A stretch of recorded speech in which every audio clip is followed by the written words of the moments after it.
Esta historia comienza en 2017. En Reddit, Twitter y sitios de contenido explícito comenzaron a aflorar videos donde aparentemente actrices famosas se veían expuestas en lo que claramente eran videos para adultos. Todas estas imágenes tan potentes eran falsas. En realidad se trataba de cosas que entran en la categoría deepfake, videos procesados por una inteligencia artificial del tipo Deep Learning para sustituir los rostros de las actrices originales con una simulación dinámica del rostro de otras actrices y personalidades. La polémica estalló y varios medios tacharon el asunto, que conllevó a una prohibición de este contenido de varios sitios famosos. Suena como una tecnología incluso frívola, una tecnología más escabrosa, pero solo eso.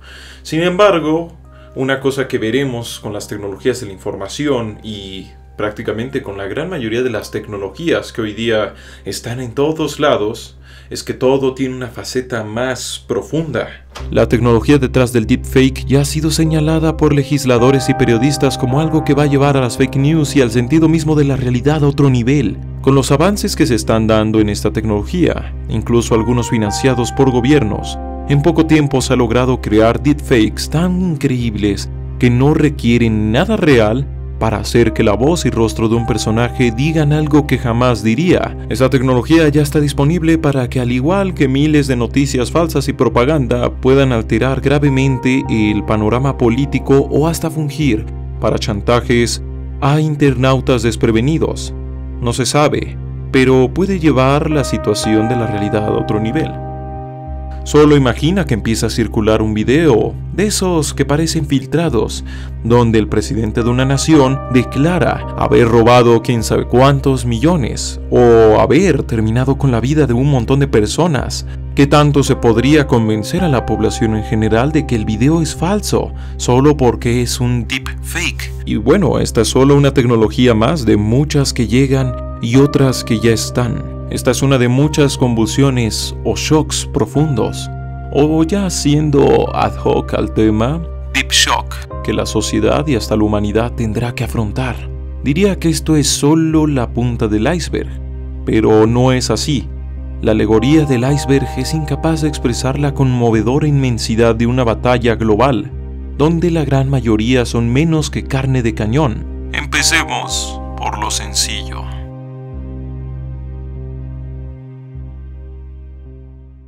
Formular la pregunta correcta es más importante que dar la respuesta correcta a una pregunta equivocada. La informática tiene que ver con los ordenadores, lo mismo que la astronomía con los telescopios.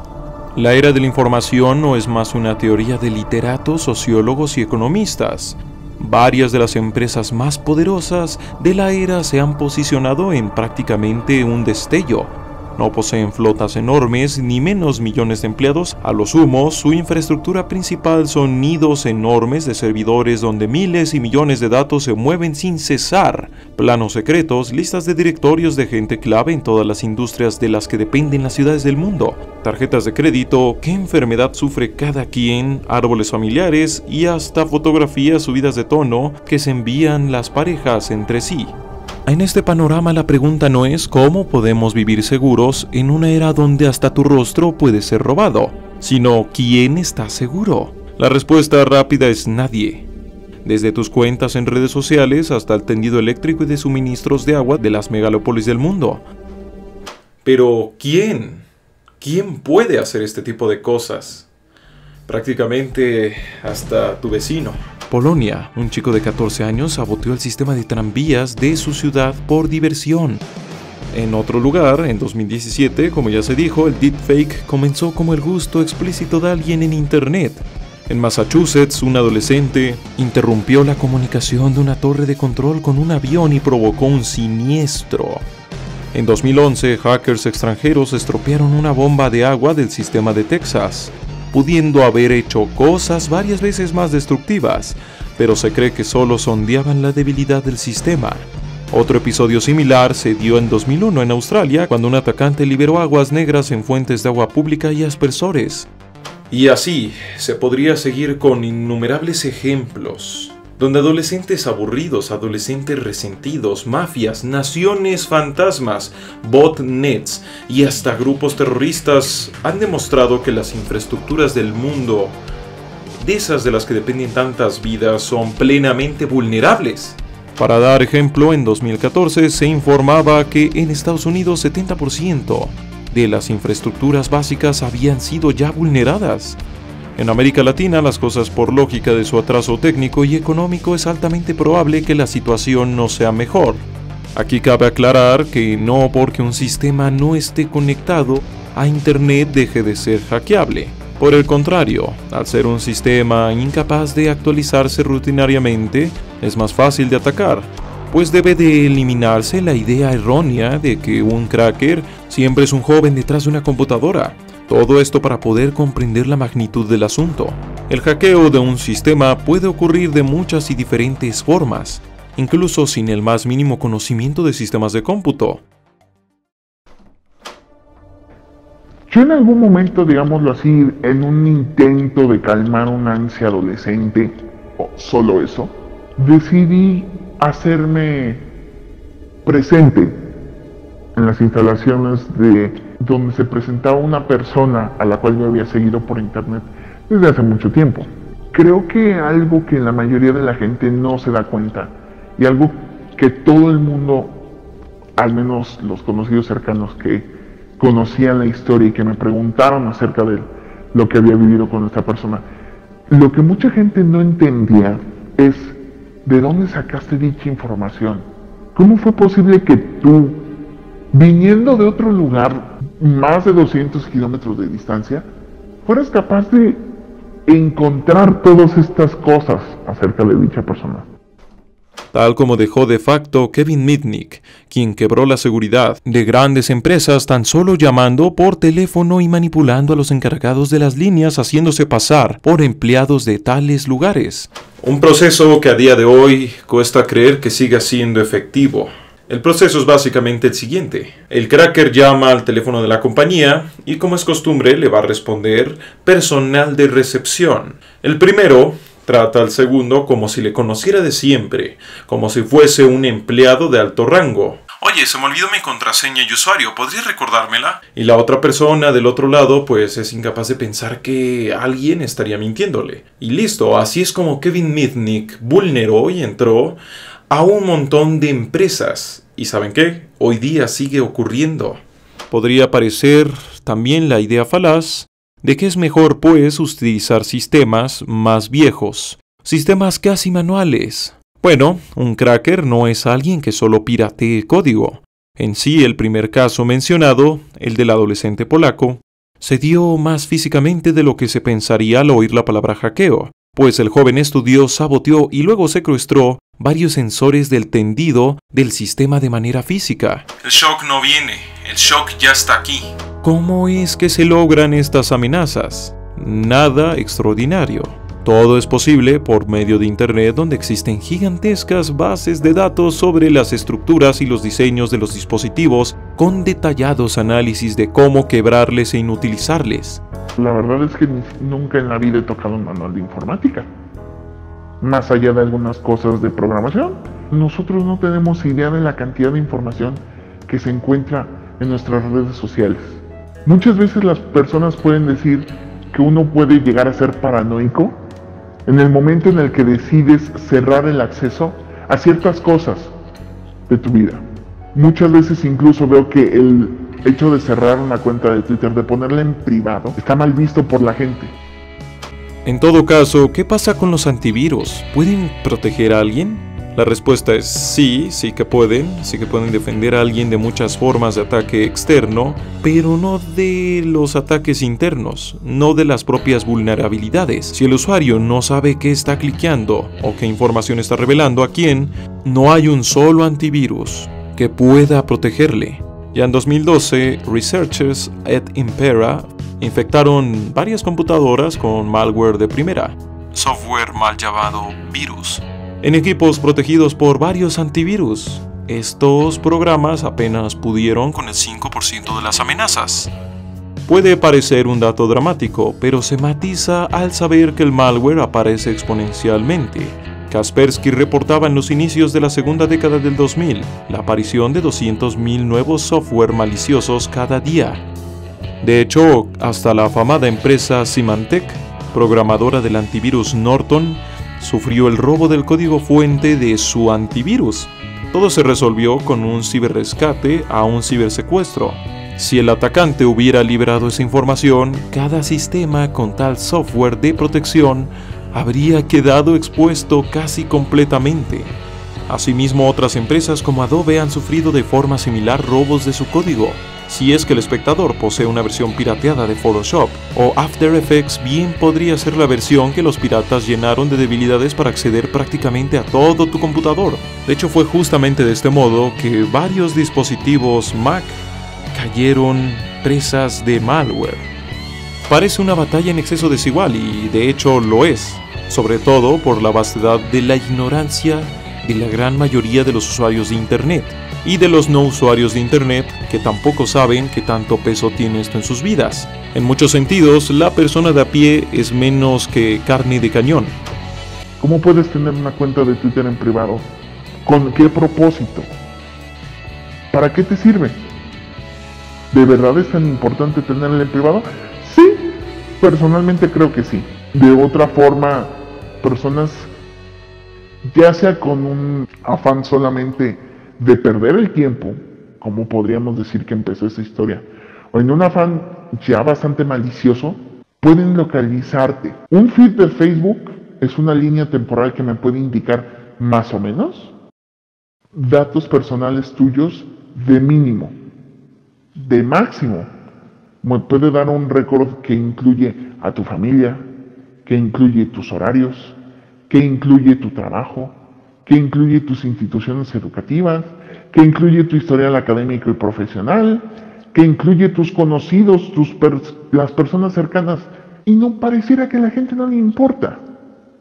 En algún momento no solamente yo fui, digámoslo así, culpable de este tipo de situaciones que se dan con el robo de información en Internet, sino que yo también fui víctima. A mí me robaron la identidad en algún momento. La God's Web es menos conocida que la web profunda, también conocida como Deep Web, pero es alto probable que seas parte de ella. God's Web es una red mundial de espionaje masivo que se vale de botnets, ejércitos de ordenadores secuestrados sin que sus dueños lo sepan, para ejecutar ataques o para potenciar el cálculo en el desciframiento de contraseñas. Tenemos de ejemplo cuando se dio la fiebre de las Bitcoin, que hubo pequeños lugares, incluso Starbucks, donde los empleados utilizaban software malicioso para secuestrar la potencia de cálculo de las computadoras que estaban en esos lugares para minar Bitcoin. ¿Y cómo puede pasar esto? Porque tus datos y los de otros cientos de millones son en exceso vulnerables. En esta foto, por ejemplo, el dueño y fundador de Facebook dejó ver que ni él cree que su red sea totalmente sencilla al tapar su cámara web. De hecho, es bastante interesante porque varias cámaras web sin protección pueden ser espiadas desde Google. No necesitas prácticamente saber nada para espiar a alguien que no sabe proteger su cámara web. Pero regresando al tendido de información infinito, Facebook, Google, Twitter y hasta tus aplicaciones de juegos como Angry Birds registran datos como tu ubicación, gustos, preferencia sexual, edad, nombre y mucho más, que luego llegan a servidores vulnerables donde quedan a merced de quien puede entrar en ellos, algo que se ha demostrado relativamente sencillo. Esta información tan detallada a veces no requiere ser robada. A veces los usuarios la publican directamente, dando una facilidad increíble a homicidas, ladrones y secuestradores de controlar al detalle sus operaciones. También quien no posee cuentas en tales sitios, pero sí tarjeta de crédito y presencia en otras redes. Y lo peor es que cuando me la robaron yo no tenía manera de averiguarlo porque yo no estaba dentro de las redes sociales. Algo que a mí me sorprendió, ¿cómo es posible que una persona pudiera robar mi identidad si yo ni siquiera estaba en la misma plataforma? Claro, en ese momento era más fácil. Una foto por aquí, alguna información por allá, y se creó un perfil falso que a mi nombre hacía diferentes cosas que probablemente uno podría decir culpa mía y que sin embargo yo no tenía conocimiento de las mismas. Pero eso fue completamente diferente a la situación que se vive aquí. Aquí al contrario, esta persona publicó tanta información, que yo fui capaz de localizarla y de presentarme frente a ella, y creo que desafortunadamente en ese momento entendí la magnitud de lo que había hecho. Cuando vi la cara de horror de esta persona y su preocupación al decir, ¿cómo es que un desconocido viene a acercarse a mí de esa forma y conoce tanto de mí? Creo que en ese momento la magnitud de lo que dicha persona había puesto, de lo que dicha persona había colocado en sus redes sociales, generó un impacto. O a veces simplemente por haber comprado en la tienda equivocada está muy expuesto, pues existen algoritmos que permiten trazar la identidad de usuarios anónimos, como observaron con horror usuarios de un sitio anónimo de enfermos graves y familiares de tales, cuando un broker, una empresa dedicada a recopilar información, cada uno de los datos que habían publicado y luego los emparejó con sus nombres en una base de datos que se puso a la venta pública.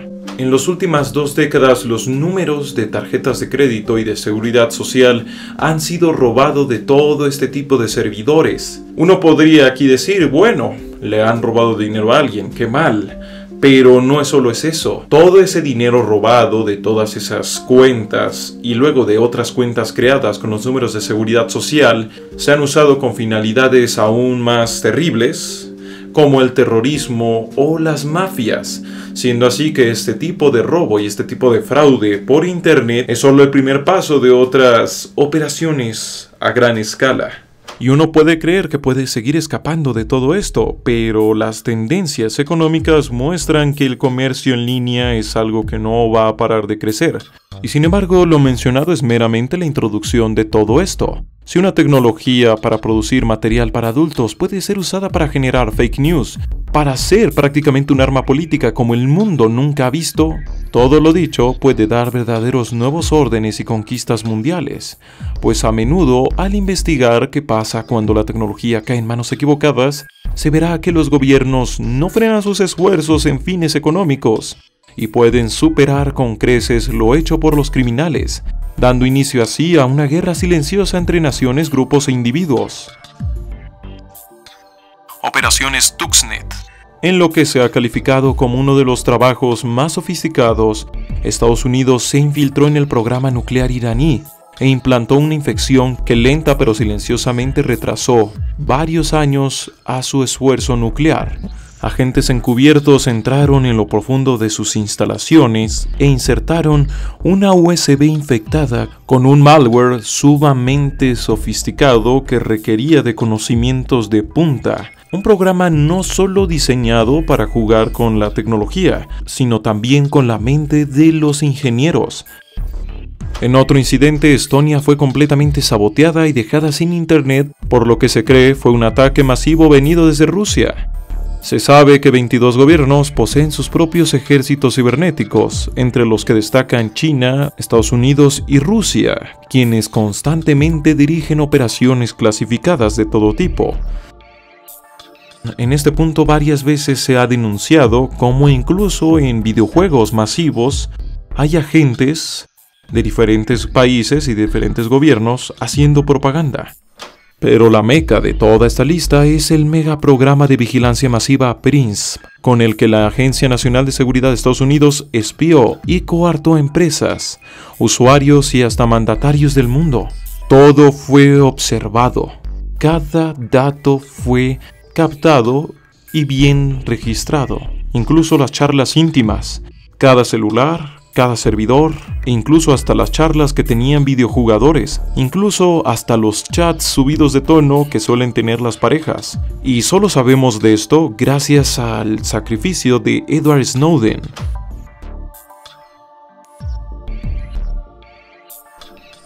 Y en una demostración de autoritarismo sin precedentes, varios empleados de la NSA usaron estas infraestructuras para espiar incluso a sus parejas o a sus rivales. China, por su lado, posee una nueva gran muralla, un firewall masivo que blinda y controla una gran parte de su internet, para que esta tecnología sea una herramienta de control y gobierno, no de disidencia. Tal parece ser que una crisis mundial requiere actos de esa envergadura. Si este es el shock del presente, ¿cuál es el shock profundo del mañana? El código es la ley. Vaya mundo en el que vivimos, pero podría ser peor, ¿verdad? Así es, o peor aún, podría ser perfecto. Es erróneo ver a la tecnología como un ente neutral, pensar que siempre todo depende de la forma racional en que se usa. La tecnología crea y destruye estructuras del sistema mundial humano, gobiernos, ideas, religiones, crimen, economía, prácticamente todo se ve afectado. El shock no solo se mide en números, sino en cambios fundamentales de lo que se entiende como la realidad misma. En palabras del abogado Lawrence Lessig, el código es la ley. Quien puede alterar el código puede alterar la ley o incluso ignorarla. Así pues, desde las profundidades abismales del código surgen los hacktivistas, lobos solitarios o redes secretas de gente que nunca se conocerá en persona, pero que juntos son capaces de pisarle los talones a agencias de inteligencia, empresas, gobiernos e incluso a otros hackers. Anonymous, Lulzsec, aunque estas con un enfoque retorcido del activismo, y varios grupos desconocidos más. Tan solo por dar un ejemplo, Anonymous con su operación Darknet tumbó servidores y reveló información de círculos de pedófilos. Lulzsec, por su lado, cruzó varios límites cuando en protesta por una ley racista en el estado de Arizona, liberó en internet los nombres y domicilios de los agentes de policía de la región. Antes de eso, espió a varias agencias de inteligencia, acto que encendió todos los esfuerzos y razón de que, por un simple y pequeño error de alguien que entró a internet sin estar en un modo protegido, terminaron siendo llevados a tribunales. ¿Y qué clase de personas eran Lulzsec? En parte, jóvenes hastiados, jóvenes cansados, gente que quería hacer algo, aunque no tuviera claro la forma en que lo haría. Siempre va a existir un riesgo, no importa qué hagan, siempre va a existir un riesgo. Que ustedes pues hagan que ese riesgo disminuya lo más que se pueda. Pero en realidad siempre va a existir un riesgo, porque no podemos prever todas las cosas que pueden suceder. Digamos que si un hacker los tiene en la mira y no tiene otra cosa que hacer y de verdad suma todos sus esfuerzos por lograr lo que quiere, lo va a lograr. Y eso no lo digo yo, lo dicen personas de seguridad del rangos altísimos. Ahora, los hackers normalmente puedan o no tener una motivación para atacarlos. Saben que quieren, por ejemplo, obtener datos, secuestrar su información, obtener dinero, etc. Pero hay algunos que tienen tanto tiempo libre y tienen los conocimientos que simplemente lo hacen por yo creo que sí puedo y lo voy a hacer. Simplemente lo hacen por diversión. Y lo van a hacer y lo van a lograr y los van a atacar. Si bien se ha hablado de cómo tras las apariencias el mundo es muy inseguro y lleno de rincones oscuros, el lado público no genera más simpatías en la sociedad. Tecnologías de vigilancia en evolución, el avance progresivo de la dominación del ciberespacio por medio de leyes hostiles de copyright, la indiferencia para con los usuarios de parte de gigantes como Facebook, quien no solo se deslinda de responsabilidades frente a sus 6.000 cuentas que se vulneran a diario, sino que además colaboró en el escándalo de Cambridge Analytica, proveyendo información clave para manipular a las masas. Considerando que en 2014 ya Facebook había admitido experimentar con las mentes de sus usuarios.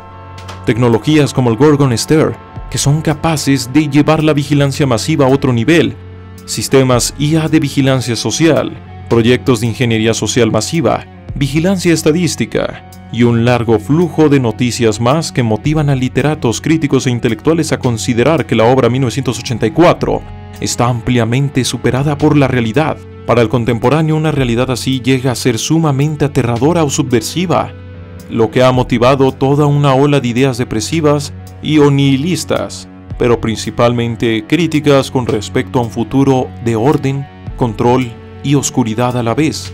Cyberpunk, un género que reflexiona sobre el humano en relación a la técnica.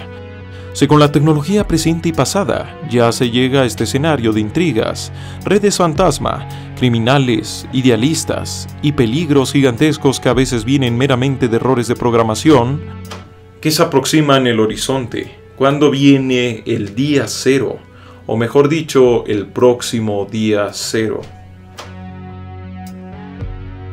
Por todo lo dicho, uno podría decir que el sistema es muy piramidal, demasiado perfecto, Pero en realidad lo que pasa, y lo que los analistas como los expertos de seguridad convendrán, es que apenas si se puede mantener en pie gran parte de todo el tendido básico de la infraestructura, de la comunicación y de la información apenas si funciona. De hecho, en general, la gran mayoría de los programas que existen están determinados, y es algo muy bien estudiado, a que van a tener varios errores en su programación que luego van a ser usados por quien sea que los descubra.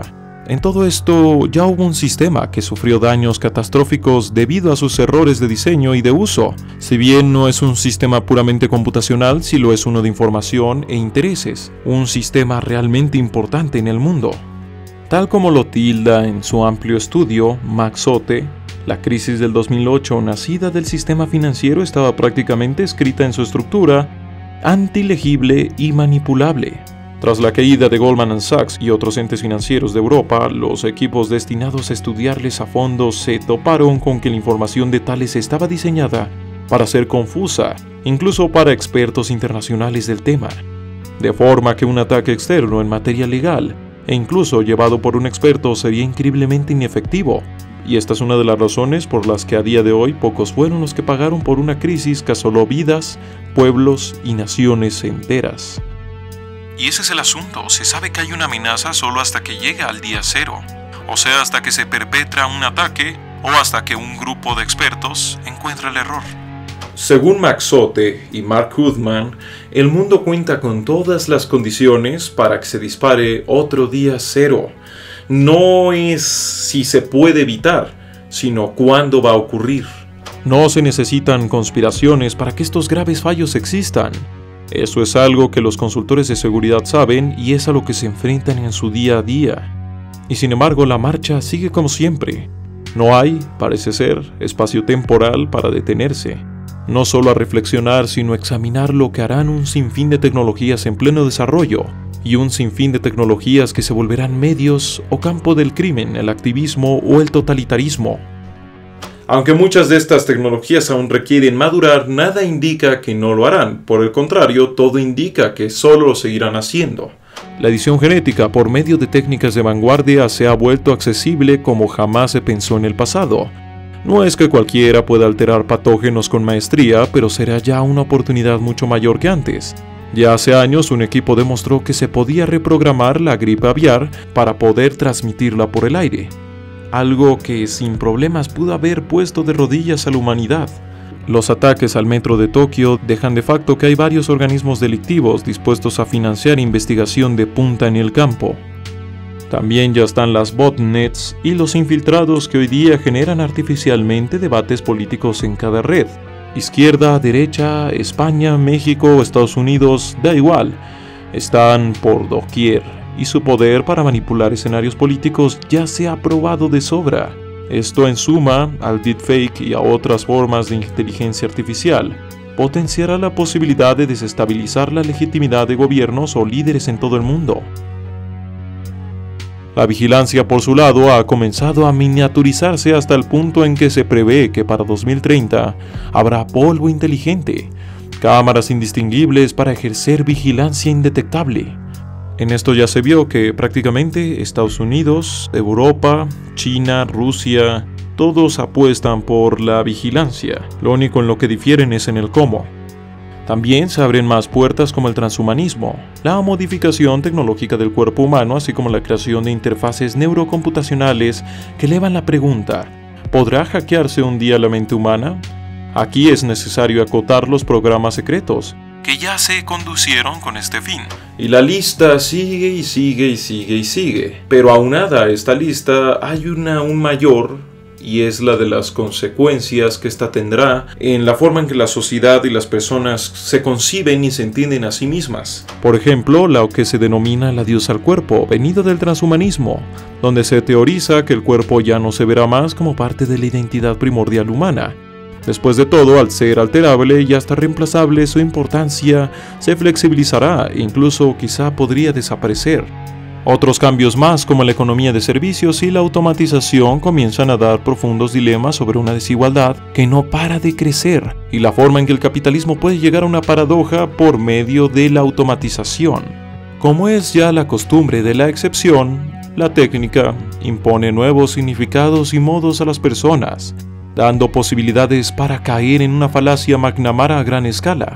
Es decir, que un poder o gobierno incapaz de lidiar o entender un problema lo simplifique a cifras, que puede ingresar en computadores con la fraudulenta idea de que medir aspectos relacionados a un fenómeno es medir el fenómeno, algo equivalente a medir la longitud de una sonrisa para determinar la felicidad de alguien. Este pensamiento falaz proviene de las implicaciones de vivir sumergidos en la técnica, pues tal como lo llegó a expresar con sencilleza Martin Heidegger, todo comienza a girar en torno a la efectividad medible, y la efectividad es ya, hasta en la palabra, un orden dirigido por los efectos, no por las razones o los principios. La sociedad hace cosas para hacerlas más rápido y mejor, no porque tenga una razón para hacerlas en la mayoría de los casos. El asunto es tanto claro en China o en Estados Unidos. En la primera se habla de lograr un gobierno algorítmico, en la segunda hay un historial de manipulación de la realidad en todo sentido para mantener su estatus hegemónico mundial, sin tener un sentido más allá de los efectos de no quedarse atrás, en algo que autores como Amin Maalouf llamarían la decadencia de Occidente. Durante el último siglo, este no solo ha conocido el vacío, sino que además ha caído en profundas contradicciones internas. Libertad, pero solo bajo vigilancia no consentida. Individualidad, sin capacidad política. Expresión libre, sujeta a aprobación. Dignidad humana deshumanizada en medio de escándalos de casi esclavitud o de gran maltrato laboral. Una larga lista de puntos donde se destaca el panóptico integrado al individuo. No hace falta más un gran hermano de acuerdo con las ideas de Byung-Chul Han. La sociedad se comporta y se adecúa para ser vigilada, pues en ser visto fundamenta su identidad y su valor. No solo se publica cuanto se puede en redes sociales, los gimnasios, restaurantes y también la sexualidad se llenan de ventanas y espacios para que los fisgones, o mejor dicho, las personas ya comunes, hagan un ejercicio de curiosidad y voyerismo. Inesperadamente el acto de ver a otros se ha expandido en todas direcciones. Huelga preguntar, ¿qué aprende, asume y entiende por su ser e integridad una sociedad que sabe que siempre está siendo observada? Habrá que ver si en las nacientes ciudades con sistemas operativos, las personas son solo volúmenes de datos y flujos a controlar, o son los usuarios. Si algo ha de definir al llamado shock profundo es la complicación de un sistema que cada vez hallará más problemas para sostenerse a sí mismo frente a sus propios errores, sus atacantes, sus dirigentes y sus limitaciones. El eslabón más débil siempre van a ser las personas, porque no pueden ser controladas. La máxima de la vulneración de un sistema es la asimetría. Como un muro, entre más grande es, más difícil es asegurarse que no posea fallo alguno, así como es más fácil, pues, encontrar o provocar una falla. Ya vimos a estos cuerpos de activistas que no tienen ejércitos, no tienen gran cosa más allá de un conocimiento profundo del sistema. El defensor y el analista lidia con la totalidad. El atacante solo necesita que un mínimo detalle sea erróneo. Suena como una cuestión impersonal, pero uno de estos fallos puede significar el fin de muchas vidas, ecocidios, pobreza, guerra y un sinfín de siniestros. ¿Qué queda entonces? La mayoría de expertos está de acuerdo en que la causa más probable de destrucción del mundo sería por accidente. Y aquí es donde entramos nosotros. Somos profesionales de la informática. Causamos accidentes. La mejor forma de predecir el futuro es implementarlo. El problema de los virus es pasajero. En un par de años estará resuelto. La suerte no está atendida, ni la buena ni la mala. Los resultados negativos tampoco están asegurados. Para poder superar el reto, mucho tendrá que cambiar. O mejor dicho, el propio reto cambiará las cosas. Lo que será sí o sí un shock. En palabras del especialista Mark Goodman, es requerido que se vuelva una cuestión de educación básica el conocimiento sobre la tecnología y la informática, pues sin ello es como no enseñarle a la gente a salir a la calle. La tecnología tiene muchas capacidades. Todo esto que se ha mencionado es un ejemplo claro. Ahí están los activistas, que se vuelven ejemplos de individuos capaces de actuar y de ser importantes en escalas internacionales. Y aquí surge una de las cuestiones más extrañas. Personas, entre comillas, comunes, que no son miembros de la nobleza, ni del 1%, siendo capaces de alterar panoramas geopolíticos. Assange y Snowden, de ejemplo. Ya en el pasado, esta condición tan delicada y tan frágil de vulnerabilidad sistemática hizo que una simple persona pudiera evitar un conflicto nuclear a gran escala, solo tomando la decisión adecuada, una decisión que iba en contra de las órdenes de sus superiores. Aquí pues, la tecnología genera muchos cambios que ningún actor puede predecir adecuadamente. Hay iniciativas y muchas formas en que el conocimiento puede reventar barreras. Las ciudades, aun siendo tecnologías tan asépticas, en muchas ocasiones terminan siendo adaptadas por los usuarios, incluso a veces arruinando los objetivos principales de tales tecnologías. Chandingra y Brasilia, así como el deepfake con el que se inició este audiovisual, son muestras ambiguas de este principio de complejidad. ONGs, iniciativas con resultados para atacar enfermedades, grupos que filtran información en países censurados, e incluso alumnos coordinados que ayudaron a atrapar ladrones millonarios, así también como los crecientes esfuerzos de proveer al mundo de software gratuito de calidad. Todo eso está pasando ahora mismo. Hay gente utilizando estas tecnologías para buscar el bienestar de otros, para buscar apoyar a gente que ni siquiera conoce, así como los hay también gente que por diversión le destruye la vida a otros. Esta es la complejidad del presente. No hay nadie intocable en realidad. Benefactores, mártires, ladrones, estafadores, líderes de gobierno, gente aburrida, gente divertida, inteligencias artificiales, bots, estudiosos y demás. El choque entre la vigilancia y su control total contra la expresión individual y de grupos con su capacidad para el desorden y peligro se ha materializado. Se ha demostrado pues que se puede pelear de vuelta. Pero para eso, la gente debe de ser informada de la guerra en la que se encuentra. Quizá nunca antes, la condición apremió tanto como para suscitar temores desde todos los espectros del poder. Siempre actualizar nuestros sistemas operativos, usar contraseñas robustas tan largas como 12 caracteres, usar mayúsculas, minúsculas, caracteres alfanuméricos y que no sean palabras que no tienen nada que ver con nosotros. Tampoco descargar de cualquier lugar. Tapen las cámaras de sus equipos, hagan copias de seguridad de su información, debido a que hay diferentes ataques, secuestran tu información y pues, te piden dinero, literal, para que la puedan liberar. Cuiden mucho lo que publican en sus redes sociales. Yo que en este momento yo me dedico a hacer seguridad, todo lo que usted se pueda imaginar. Hasta yo alguna vez caí en darle clic a esos links que te prometen cosas. Pues ya saben, ¿no? Lo importante es concientizarse. Aquí quizá el mayor consejo es adquirir conocimiento atendiendo a la complejidad independientemente del marco ético, pues la información sin procesar es inservible. Todo lo que se ha expuesto en todo este audiovisual es solo la introducción. La acción, aunque sea netamente preventiva y defensiva, requiere un esfuerzo, pues ha de saberse que se quiera o no, otros iban a hacer el esfuerzo de convertir su conocimiento en poder. Porque claro que hay pingües beneficios en la pasmosa ignorancia masiva de la población general. Es la decisión del espectador ser indiferente. Solo ha de saber que hay otros tantos que han elegido en esta batalla no serlo, y que esa postura activa les conduce a tener una sórdida ventaja por sobre todos aquellos que eligen la ignorancia como su barco. Bueno, eso ha sido todo por el momento. Sé que esto no es un tema sencillo, no es un tema fácil, pero es que así es la realidad. No es intención de un servidor generar reacciones adversas o negativas en las mentes de las personas. Uno solo intenta exponer y expresar lo que uno cree que deberían de saber los demás. Con esto cumplo mi parte. Si tú quieres que esto llegue a más personas, que esta información tan importante sea sabida, por favor, comparte y difunde este video. Sería de gran ayuda. También comentar y puntuar son bastante trascendentes para un servidor. Por último, si quieres apoyarme de una mayor manera, pues está Patreon. Los detalles los encuentras aquí abajo. Sin más por el momento, se despide César Hernández, también conocido como Esquizofrenia Natural. La realidad es frágil.